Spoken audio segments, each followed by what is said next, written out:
un tiempo para estudiar, hermanos, un tema acorde a esta Santa Convocación de Shavuot y acorde también a la materia que estamos iniciando sobre los dones del Espíritu. Se recuerdan que la semana pasada les dije que íbamos a tener que hablar en algún momento del bautismo del Espíritu. Bueno, vamos a aprovechar este tiempo, quiero aprovechar este tiempo para hablarles acerca de este tema, del bautismo del Espíritu.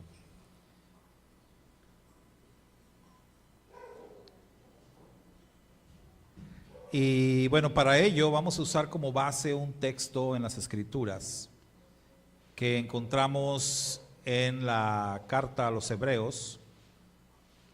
Vamos a ver este texto. Hebreos 6, los versos 1 al 3. Y si ustedes se fijan, la característica o una característica principal de este texto de Hebreos es que nos habla acerca de bautismos, es decir, nos habla de bautismos en plural, no habla solo de un bautismo, habla de bautismos en plural. ¿Qué quiere decir esto? Bueno, que de acuerdo a las Escrituras, existe más de un bautismo. Y eso lo sabemos, lo conocemos, que durante nuestra vida como creyentes, pues vamos a practicar el bautismo en más de una ocasión. Pero también esto tiene que ver porque en las Escrituras se nos habla en más de una ocasión, se nos habla de el tema de bautismos. Entonces, hoy quiero llamar la atención de ustedes acerca de distintas ocasiones que las Escrituras nos hablan de bautismos. Y vamos a hablar un poquito de los significados de esos bautismos. Vamos a hacer mención del bautismo que ocurrió a través del diluvio. Vamos a hablar del bautismo que se llevó a cabo en el mar de Cañas, conocido como el Mar Rojo. Vamos a hablar también un poco del bautismo de Juan y por supuesto del bautismo de Yeshua. Así que pues vamos a empezar con el bautismo del diluvio. El bautismo del diluvio es mencionado allí en la primera carta de Pedro, capítulo 3 y verso 21. El agua del diluvio simboliza el bautismo que ahora los salva a ustedes, dice la Escritura, no por quitarles la suciedad del cuerpo, sino porque responden a Dios con una conciencia limpia, y es eficaz por la resurrección de Yeshua HaMashiach. Entonces vea cómo Pedro hace una conexión con el evento del diluvio y dice que el evento del diluvio fue un bautismo. ¿Sí? Ahí lo señala claramente el apóstol Pedro y nos dice lo que ocurrió en el diluvio. ¿Qué fue lo que ocurrió? Se rompieron las fuentes del abismo, se abrieron las cataratas de los cielos, la tierra se inundó completamente de agua, agua que surgía de abajo, agua que caía de arriba, por todos lados, y toda la tierra se inundó completamente en el diluvio. Entonces, Pedro dice, eso que ocurrió ahí fue un bautismo. Entonces, veamos cuáles son los propósitos del bautismo. Los propósitos del bautismo, mis hermanos, son la purificación del pecado. Entonces, el bautismo tiene como propósito purificarnos del pecado. El bautismo tiene como propósito morir. O sea, muerte es un propósito del bautismo. Sepultura, también, de acuerdo a los textos bíblicos, el propósito del bautismo es la sepultura y la resurrección. Según nos enseña el Rab Shaul, aquel que es conocido como el apóstol Pablo, eso es el bautismo, eso es lo que representa, esos son los propósitos del bautismo. Que nos limpiemos del pecado, que muramos a nosotros mismos, que sepultemos al viejo hombre, que se quede ahí bien sepultado, que ya no se salga de la sepultura, y nosotros resucitar a una vida nueva, a un nuevo comienzo. ¿Sí o no es lo que dice la Biblia sobre el bautismo? Esos son los propósitos del bautismo. Ahora, la pregunta es, ¿se cumplió esto en el diluvio? ¿Estos propósitos que vemos aquí se cumplieron en el diluvio? ¿Podemos decir que realmente estamos de acuerdo con Pedro y el diluvio fue un gran bautismo? ¿Hubo purificación del pecado en el diluvio? Sí, de hecho el Eterno dijo, pues esa era la razón de enviar el diluvio, porque la maldad había crecido demasiado. Ya los hombres, la mayoría, solamente se dedicaban constantemente a hacer el mal, dice la Biblia. Entonces había que purificar esa maldad. ¿Hubo muerte en el diluvio? Bastante. De hecho, la mayoría de la humanidad de aquel tiempo pereció. En las aguas del diluvio, dice la Escritura, solamente 8 personas sobrevivieron. ¿Hubo sepultura en el diluvio?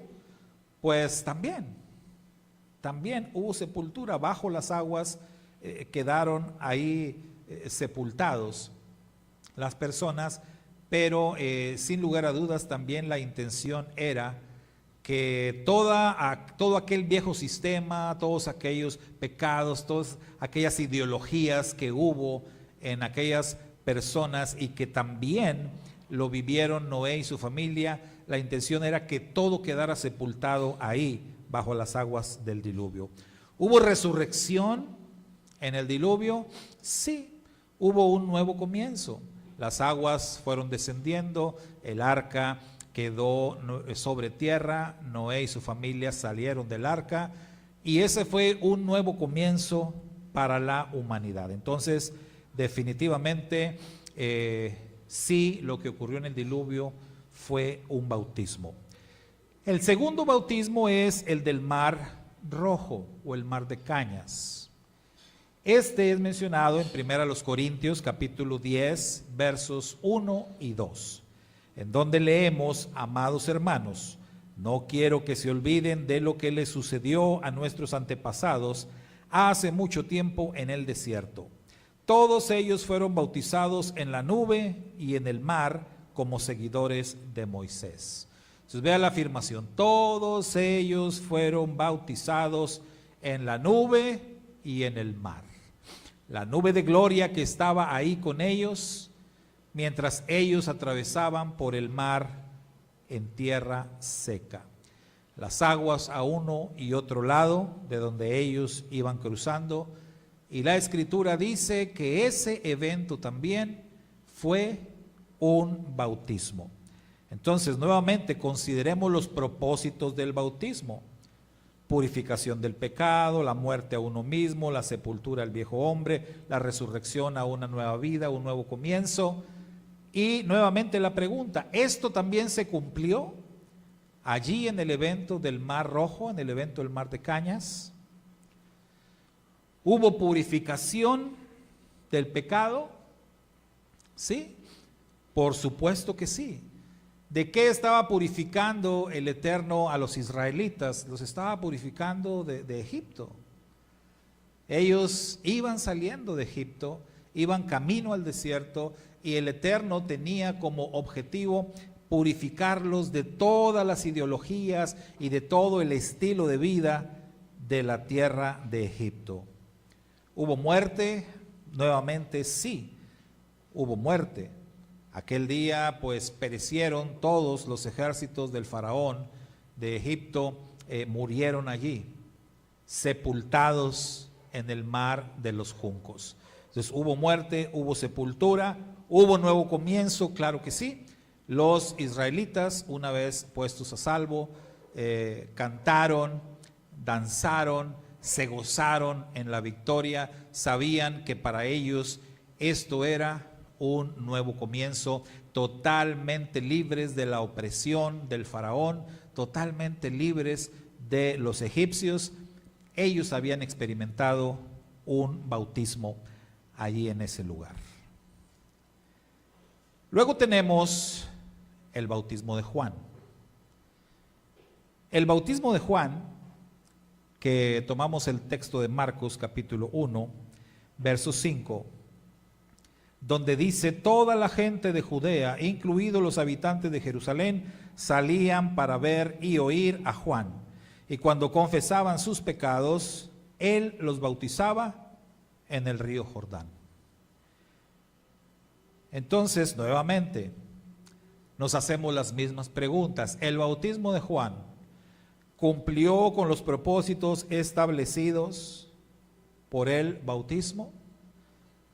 ¿Había purificación? Sí. Se estaba llevando a cabo una purificación en agua, estaban siendo inmersos en agua. Vean ustedes, a diferencia de los otros dos bautismos, en donde, digamos, de una manera literal, pues los israelitas en el mar de Cañas no se mojaron. O sea, no se mojaron, pasaron por tierra seca. Sin embargo, la Escritura dice: fueron bautizados, porque estaban cubiertos a los lados por el mar y la nube encima de ellos. Entonces estaban cubiertos, pero no se mojaron. Noé y su familia estaban dentro del arca. O sea, de alguna manera pudiéramos pensar, ellos tampoco se mojaron. Ellos estaban dentro del arca, pero las aguas llenaron todo. La tierra estaba cubierta de agua por abajo, por arriba, por todos lados. Ahora, en el bautismo de Juan, sí hay una inmersión en agua de cada persona. O sea, cada persona tenía que ser sumergida en las aguas. Entonces había una purificación por medio del agua. ¿Se estaban purificando de sus pecados? Sí. ¿De qué pecados estaban purificando? La Escritura dice que cada persona que acudía al bautismo de Juan, cada persona confesaba sus pecados. Entonces ahí ya eran los pecados personales, los pecados de cada individuo eran confesados. ¿Había muerte? Sí. Aquí ya se está hablando de una muerte simbólica, porque el bautismo de Juan tenía, hermanos, un objetivo muy claro: preparar a la gente, preparar al pueblo para la llegada del Mesías. Entonces, las personas se estaban bautizando ahí en el Jordán, purificando, confesando sus pecados, como veíamos en el texto. Había muerte a uno mismo, porque ellos estaban renunciando a un estilo de vida. ¿Se acuerdan que las personas le preguntaban al profeta: bueno, ¿y qué tenemos que hacer? Porque ellos entendían, no se trata nada más de esto, era un acto simbólico el bautismo, como lo sigue siendo, pero tiene una repercusión en la vida práctica.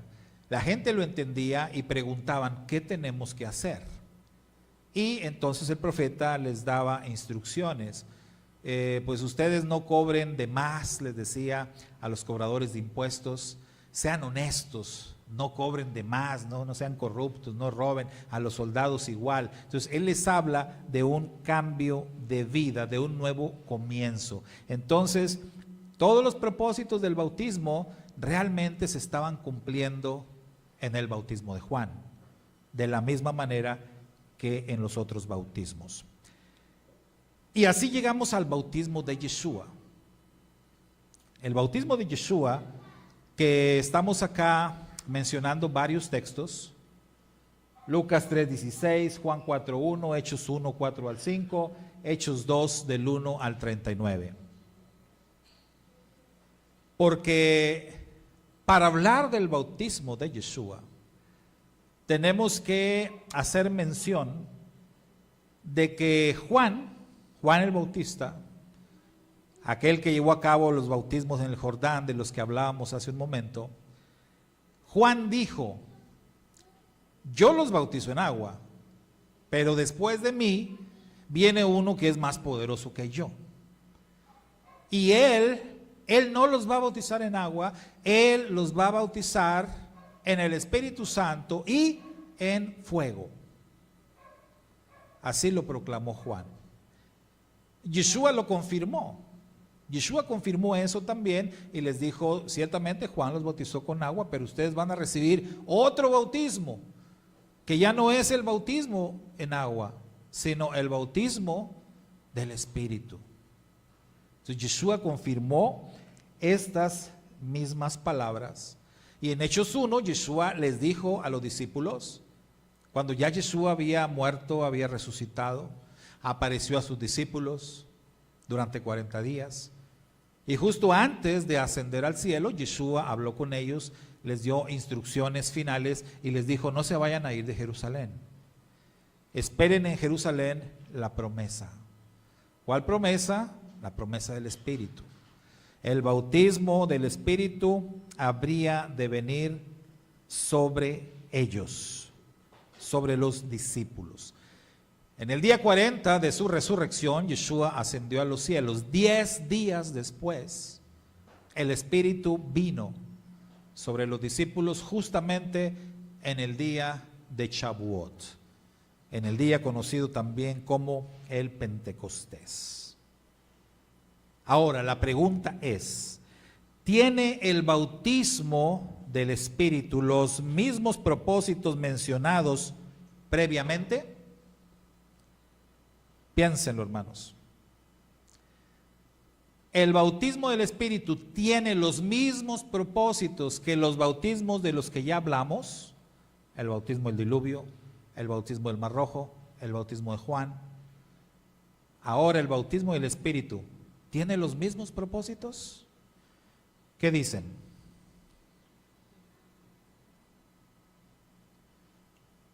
Los veo dudosos.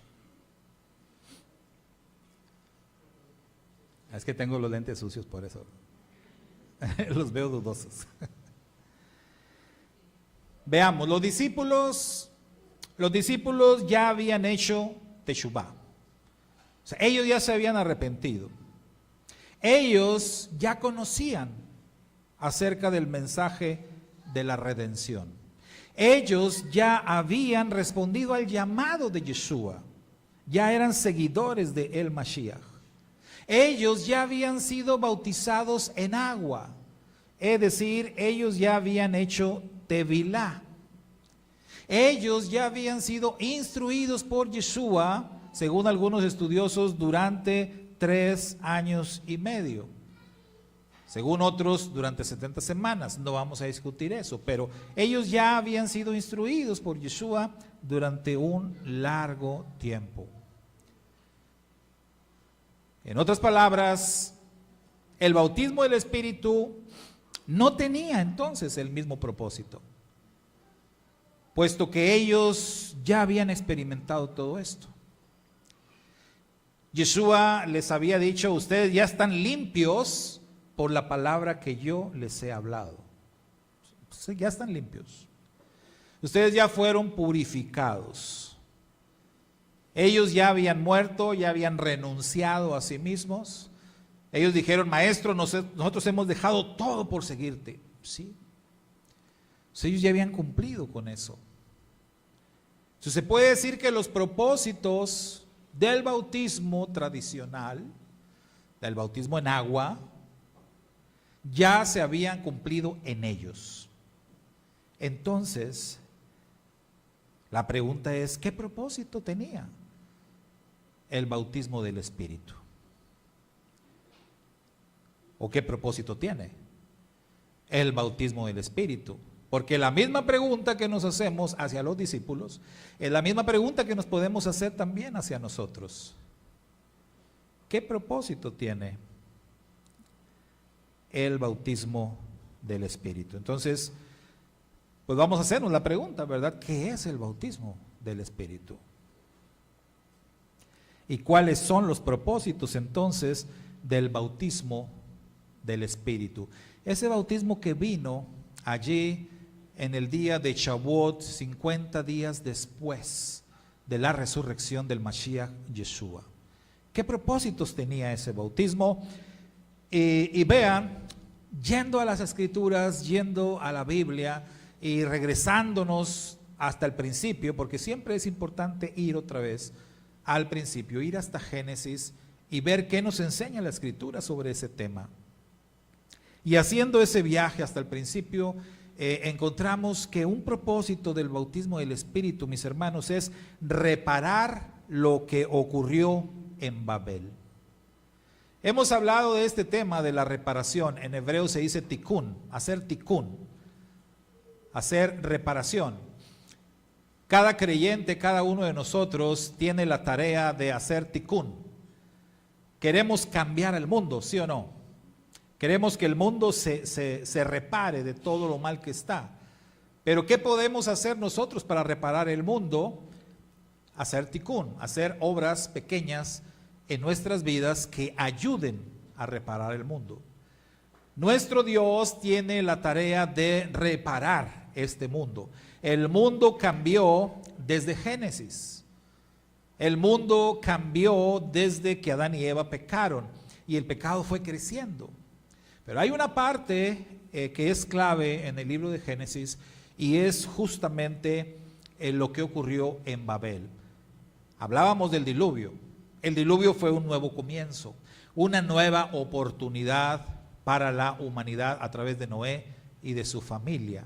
Pero ¿qué pasó inmediatamente después que recomenzó todo, del nuevo comienzo con Noé y su familia?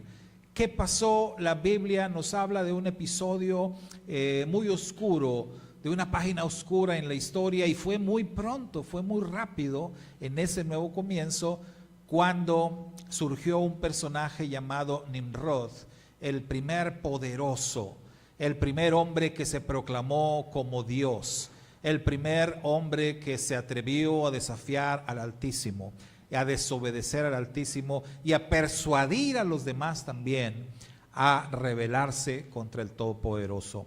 Lo que ocurrió entonces en Babel fue un acto de franca rebeldía en contra del Eterno. Y por tal razón, ¿qué hizo el Eterno? Confundió las lenguas de las personas. Surgió esto de Babel, confusión. Surgieron los 70 idiomas de la antigüedad, las 70 naciones de la antigüedad. ¿Por qué? Porque las personas en aquel tiempo se rebelaron contra el Eterno, se alejaron del Eterno, no querían tener ya nada que ver con Dios, ni con Noé, ni con las instrucciones que Dios le había dado a Noé. Ellos se rebelaron y como respuesta del cielo vino la confusión. Ahora, ¿en qué sentido el bautismo del Espíritu hace reparación de lo que ocurrió en Babel? ¿Qué pasó en Hechos capítulo 2? En Hechos 2, se fijaron, lo veíamos en el video del principio, en Hechos 2 había en Jerusalén gentes de muchas naciones. Yo no las conté, no sé si ustedes las han contado, pero se menciona un buen número de naciones. Cuando dice la gente ahí, oye, ¿cómo es posible que estas personas nos están hablando en nuestros idiomas? Nosotros, los del Ponto, los de Capadocia, los de no sé, se menciona un montón de lugares de donde ellos venían. Todos ellos eran judíos que estaban en el exilio, pero que ya eran parte de otras naciones y que ya hablaban otros idiomas. Pero en su visita a Jerusalén, ellos se quedaron impresionados porque escuchaban a estos judíos, a los discípulos de Yeshua, hablándoles en su propio idioma. Entonces, ¿sí se dan cuenta de lo que estaba pasando? El tikkun, la reparación. En Babel, la gente que hablaba un solo idioma fue dispersada. Y todos empezaron a hablar diferentes lenguas. Y todos fueron dispersados en la tierra. En Hechos 2, gente de muchas naciones viene regresa a Jerusalén, hablando diferentes idiomas, pero escuchan el mensaje de las maravillas de Dios en su propia lengua, en su propio idioma. Es decir, hay un idioma otra vez para todos. Claro, estaba ocurriendo esto a través de un milagro tremendo de Dios, pero hay un acto de reparación. El Eterno está renovando, mejor dicho, reparando lo que había ocurrido allá, de una manera simbólica. Así como también en Hechos 2, la conversión de 3,000 personas es un acto de reparación. ¿Se acuerdan cuántos murieron en el pecado del becerro de oro? 3,000. Eso no es una coincidencia. Y acá en Hechos 2 hay 3,000 conversiones. Entonces hay un doble acto de tikkun en esto que es el bautismo del Espíritu. Por eso señalamos que un propósito muy marcado del bautismo del Espíritu es reparar lo que ocurrió en el pasado. En este caso, lo que ocurrió en Babel, lo que ocurrió en el pecado del becerro de oro. Si usted hace una aplicación en su vida, usted puede pensar que recibir el bautismo del Espíritu es un acto que te va a servir, que te va a ayudar para reparar tu pasado, para sanar tu pasado completamente. Otro propósito del bautismo del Espíritu, mis hermanos, es cumplir la profecía, que tenga un cumplimiento profético. Quiero que vayan en sus Biblias a Isaías capítulo 28, versos 10 y 11. Isaías 28, en los versos 10 y 11.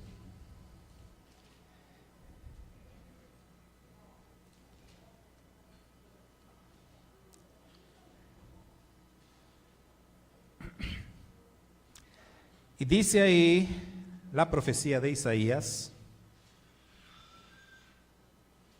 una y otra vez nos repite todo, línea por línea, renglón por renglón, un poco aquí y un poco allá. Así que ahora Dios tendrá que hablar a su pueblo por medio de opresores extranjeros que hablan una lengua extraña. Yo estoy leyendo la NTV. En otras versiones aparece de una forma un poquito más clara lo que dice el profeta Isaías. Digo, más clara la conexión entre Isaías y Hechos capítulo 2. Ahora, si ustedes leen todo el capítulo 28 de Isaías, al leer completo el capítulo, ustedes van a establecer una conexión inmediata, una conexión muy directa entre lo que dice el profeta y lo que dice Hechos 2. E incluso hasta el detalle de lo que dijeron algunas personas, que los apóstoles estaban llenos de mosto. O sea, como diciendo, están borrachos, lo que pasa es que están borrachos. Bueno, hasta en eso vamos a encontrar la coincidencia, la conexión entre Isaías 28 y Hechos 2. Entonces, lo que está ocurriendo con el bautismo del Espíritu es que se le da cumplimiento a la palabra profética.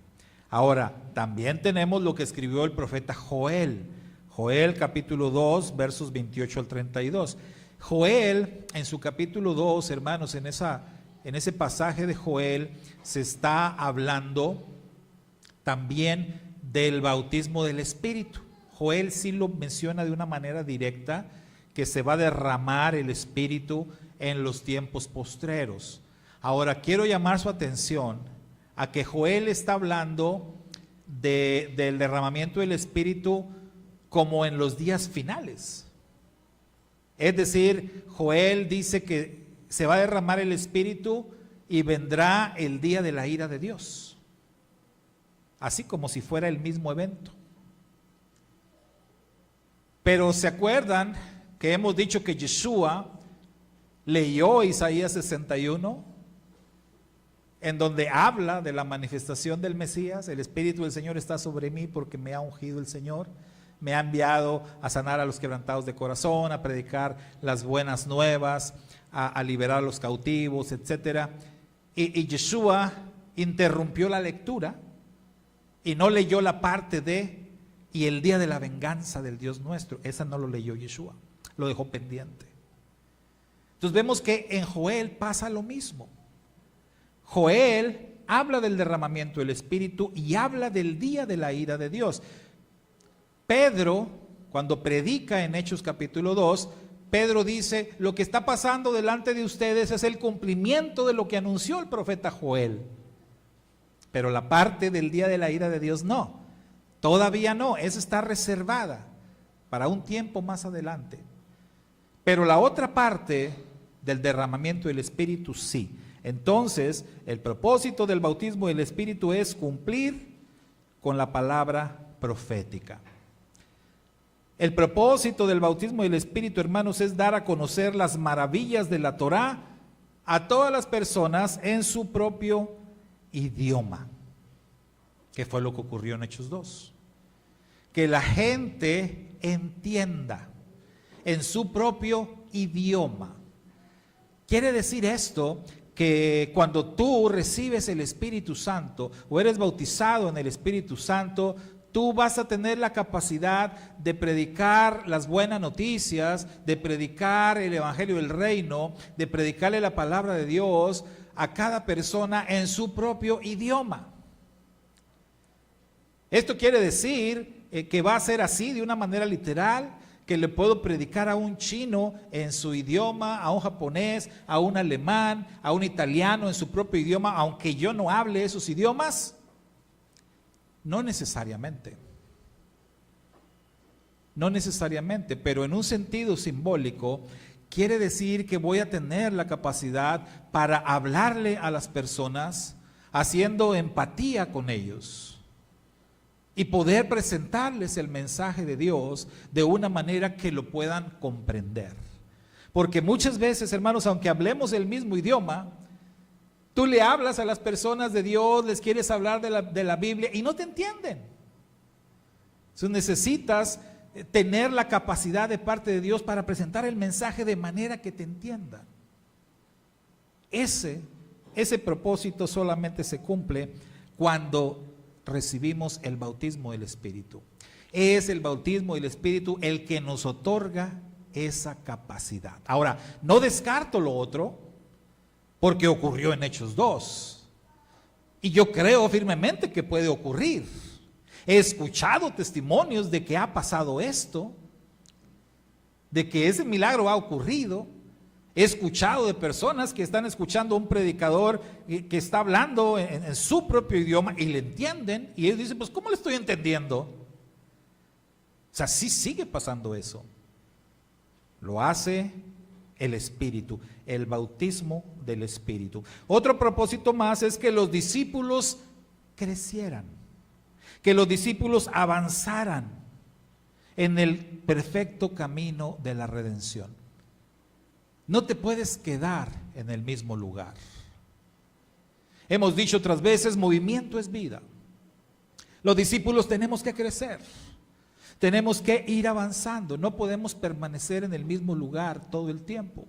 El bautismo del Espíritu nos lleva a eso, nos lleva a movernos, nos lleva a crecer, nos lleva a avanzar.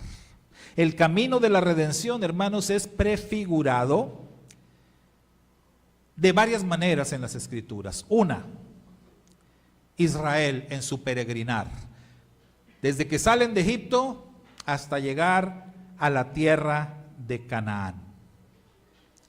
Ahí tenemos prefigurado el camino de la redención. Israel es sacado de Egipto, atraviesa el mar de Cañas, avanza hacia el desierto del Sinaí, llega allí hasta las faldas de la montaña del Sinaí y permaneció ahí por 2 años en las faldas del Sinaí. Pero no se quedó allí. Después se organizó y avanzó, siguió su camino rumbo a la tierra de Canaán. Porque tienes que completar el camino, tienes que llegar hasta la meta que Dios te ha trazado. El propósito de Dios no es sacarte de Egipto y que te vayas para donde tú quieras. Ese no es el propósito. Mucha gente sale de Egipto, es libre por el poder de Dios, pero después de ser liberados por Dios, agarran para otra parte. Se van por otro camino. Les he platicado mi experiencia con las personas de los grupos de AA. Un tiempo estuve participando, estuve apoyando grupos de AA. Y me gustaba mucho el sistema de ellos. Lo que no me gustaba era que cuando las personas completaban el sistema, completaban los 12 pasos, al final la gente que les auxiliaba ahí, que les apoyaba, les decían, bueno, ya terminaste tu programa de purificación, ya estás libre del alcoholismo. Ahora, les decían, ahora busca a Dios como tú lo concibas. Y eso era lo único que no me gustaba. A Dios como tú lo concibas. No, es que así no es. Tú no te puedes inventar un Dios. Ya hay un solo Dios que se revela y que dice cómo es que quiere que le busques. A Dios nos vamos a acercar a Él por medio de los pactos. No hay otra forma. Las religiones no te acercan a Dios. Tu mente no te acerca a Dios. Dios dice cómo. Entonces no puede ser que salgas de Egipto y te vayas a donde quieras. No, tienes que seguir el camino trazado. Israel, nuevamente repito, salió de Egipto, cruzó el mar, fue al desierto del Sinaí, llegó hasta las faldas del Sinaí, permaneció ahí 2 años y después se fue directo al desierto para llegar hasta la tierra de Canaán. Y una vez que estuvo en la frontera de Canaán, ellos tenían que entrar y conquistar la tierra. Ese es el camino de la redención. El camino de la redención, hermanos, también es prefigurado por el Mizcán, el tabernáculo. ¿Se acuerda que el tabernáculo tenía una entrada? Tú entrabas en el Mizcán y lo primero que te encontrabas, ¿qué era? El altar de los sacrificios. No te podías quedar ahí. O sea, no se trata de, ya crucé la puerta, ahora me voy para donde yo quiera en el Mizcán. No. Ya crucé la puerta, oye, yo voy a agarrar para qué lado. No, yo voy, no. Tienes que ir hacia el altar de los sacrificios. Para eso está ahí el altar. Y después del altar de los sacrificios, el camino está marcado. Tienes que seguir avanzando hacia la fuente de bronce. Tienes que purificarte ahí en agua. Ahí está la purificación en agua. Y después de la fuente de bronce, ¿ya me regreso? ¿Saco la vuelta? No, avanza. Tienes que entrar al santuario. ¿Qué había en el santuario? La mesa de los panes, la menorá. ¿Qué más había? El altar de oro. Eso estaba ahí en el santuario, en el lugar santo. Entonces, una vez que entro en el lugar santo, tengo que alimentarme de los panes de la presencia, tengo que ser iluminado por la menorá, tengo que elevar mis plegarias en el altar de oro. Y entonces sí, ya me quedo ahí. No, todavía tienes que entrar. La meta es el lugar santísimo. La meta es el lugar santísimo porque ahí es donde está la presencia divina. Ahí es donde te vas a encontrar con tu Redentor. Ese es el camino de la redención, el camino completo. Hay personas que se encuentran con el tabernáculo, pero no entran, se quedan afuera. Hay personas que cruzan, pero no quieren el sacrificio. Y entonces se salen. ¿Sí me explico? El camino de la redención, hermano, tiene que ser completado. Y el propósito del bautismo del Espíritu Santo es que podamos completar la carrera. Que podamos recorrer todo el camino completo. Otra manera como el camino de la redención es prefigurado en las Escrituras es a través de las Moadim. Es decir, las santas convocaciones. En Pesaj, ¿qué celebramos? La redención, la liberación de Egipto. En los panes sin levadura, ¿qué es lo que estamos ahí celebrando? ¿Qué es lo que estamos prefigurando? Decíamos, estamos dejando atrás la esclavitud. Estamos sepultando los malos recuerdos, las malas experiencias, todo lo que se vivió en el pasado. Estamos siendo limpios de la levadura. En primicias, ¿qué estamos haciendo, mis hermanos? Estamos representando la resurrección con el Mashiach. Estamos comenzando una nueva aventura. Estamos empezando una nueva vida. Pero en Shavuot recibimos la Torah. Recibimos la palabra.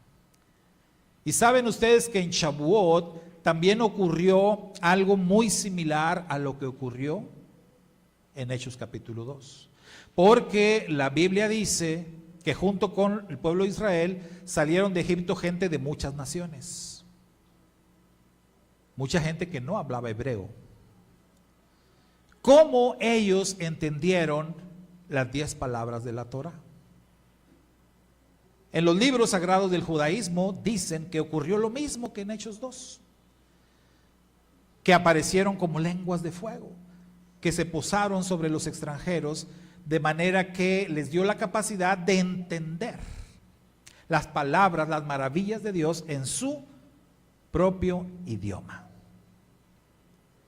Entonces en Shavuot recibimos la palabra, recibimos el Espíritu, pero no nos quedamos en Shavuot.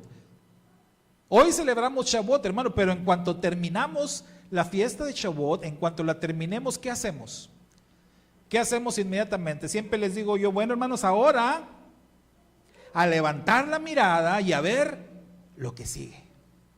¿Y qué sigue? Yom Teruah, las fiestas del otoño. Y levantamos la mirada hacia las fiestas del otoño. O sea, no nos quedamos estacionados en Shavuot. Tenemos que seguir avanzando. Ese es el propósito del bautismo del Espíritu. Crecer, ser perfeccionado, afirmarse para no volver atrás, producir fruto, descubrir y echar a andar el potencial espiritual, las capacidades que tenemos para servir en el reino de Dios. Eso es lo que hace el bautismo del Espíritu en una persona.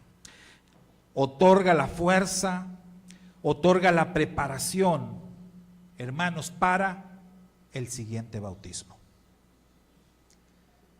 Porque se acuerdan que hablamos de bautismos en plural.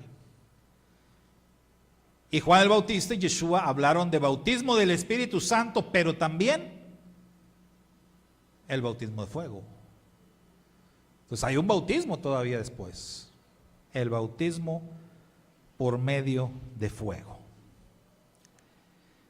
Ese bautismo por medio de fuego incluye pruebas, dolor, sufrimiento, persecuciones, martirio, e incluso hasta la misma muerte. Y los discípulos recibieron el bautismo del Espíritu y recibieron también el bautismo de fuego. Amén. ¿Se han preguntado por qué hay mucha gente que no permanece en el camino del Señor? Seguramente ustedes han conocido personas que no han permanecido en el camino del Señor, que han estado, que han sido parte, pero se han salido, se han alejado. De acuerdo a esto que estamos viendo, es muy probable que no recibieron el bautismo del Espíritu. Hay un episodio en el libro de los Hechos donde a ciertos creyentes se les pregunta, ¿y ustedes recibieron el bautismo del Espíritu? Y dicen, no, nosotros nada más el bautismo de Juan. Ni habíamos oído sobre el bautismo del Espíritu, no sabíamos que existía eso. Ah, bueno, pues lo necesitan. Porque sin el bautismo del Espíritu, hermanos, no vamos a poder permanecer. Sin el bautismo del Espíritu, nos vamos a salir fácilmente del camino. Sin el bautismo del Espíritu no vamos a producir fruto. Sin el bautismo del Espíritu no vamos a tener la capacidad de predicar con eficacia, de enseñarles a otros el camino. Sin el bautismo del Espíritu no servimos en el reino. Por eso necesitamos ser bautizados por el Espíritu. La pregunta aquí ahora es, ¿tú ya recibiste el bautismo del Espíritu? Y no se trata de hablar lengua, no estamos, no hermano, pues yo nunca he hablado lengua. No, olvídate de eso. Entiende lo que es el bautismo del Espíritu, que te va a ayudar a permanecer firme, sirviendo al Eterno, consagrado completamente, no mirando atrás, involucrado, participando, activo en el reino de Dios. Cuando el bautismo, cuando el Espíritu te ha bautizado, ese es el resultado. Pero un resultado también muy claro es que cuando tú eres bautizado por el Espíritu, siempre viene el otro bautismo, el de fuego. Entonces, si tú, hermano, ya has pasado también por el fuego, el que haya sido pasado por el fuego una y otra vez, es muy probable que es una evidencia clara de que ya tienes el Espíritu, y por eso es que el fuego viene a ti, porque ya estás listo, porque ya estás preparado, porque el Señor sabe que vas a resistir el fuego de la prueba. Si esto es así, gloria al Eterno. Y si tú dudas, si tú no sabes, si no estás seguro de ya haber recibido el bautismo del Espíritu, entonces ¿qué tienes que hacer?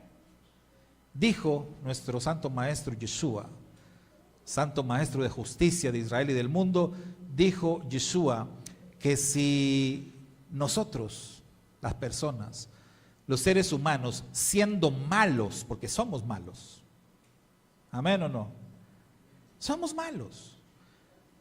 Si Yeshua lo dijo, somos malos. Y ustedes siendo malos le saben dar buenos regalos a sus hijos. Porque qué padre hay que si su hijo le pide un pan le va a dar una piedra, o si le pide un pescado le va a dar una serpiente. Si ustedes siendo malos le dan buenas cosas a sus hijos, ¿cuánto más nuestro Padre Celestial le va a dar el Espíritu a aquel que se lo pida? Si no estás seguro, hermano, es bien fácil. Pídeselo a Dios, pídeselo al Señor. Pídele con fe, pídele con todo tu corazón: Señor, yo quiero ser bautizado en tu Espíritu. Yo ya no quiero, Señor, estar entrando y saliendo. Señor, yo ya no quiero estar siendo derrotado por el pecado. Padre, yo ya no quiero seguir todavía inmerso en Egipto. Padre, yo ya quiero ser libre de este pecado. Y yo ya no quiero seguir con esta lucha. Padre, yo quiero servirte con todo mi corazón. Yo quiero descubrir esos dones, esos talentos, esas capacidades, esa fuerza que yo sé que tú me puedes dar. Pídeselo, pídeselo. El Señor dice que el Padre te lo dará, porque Él es bueno. Entonces, si alguien tiene esa duda, hermanos, hoy es el día, hoy es el tiempo de pedir al Señor ser bautizado en el Espíritu Santo. ¿Qué mejor que un día de Shavuot en el cual conmemoramos la entrega de la Torá y el bautismo del Espíritu? Padre, en el nombre de Yeshua, elevamos plegaria para que hoy en este lugar tú derrames de tu Espíritu una vez más. Padre, que si hay entre nosotros algún hermano, alguna hermana que tenga dudas, tú, Padre, le des de tu Espíritu, tú derrames de tu Espíritu, que haya ese cambio radical en las vidas, que haya esas capacidades maravillosas que se pudieron ver en los discípulos de Yeshua, que se pudieron ver en la congregación del primer siglo. Que haya esa fuerza, que haya esa convicción. Padre, estamos viviendo tiempos peligrosos, estamos de cara a la gran tribulación, estamos de cara al regreso del Mashiach Yeshua. Necesitamos esa fuerza que viene de ti. Necesitamos de tu Espíritu, Padre eterno. Derrama en nosotros de tu Espíritu como lo hiciste en aquellos primeros creyentes. Te lo pedimos con todo nuestro corazón por los méritos de tu Hijo, nuestro Redentor. En el nombre de Yeshua HaMashiach. Amén y amén. Quiera el Eterno, hermanos, que esto se cumpla una vez más en la vida de todos nosotros.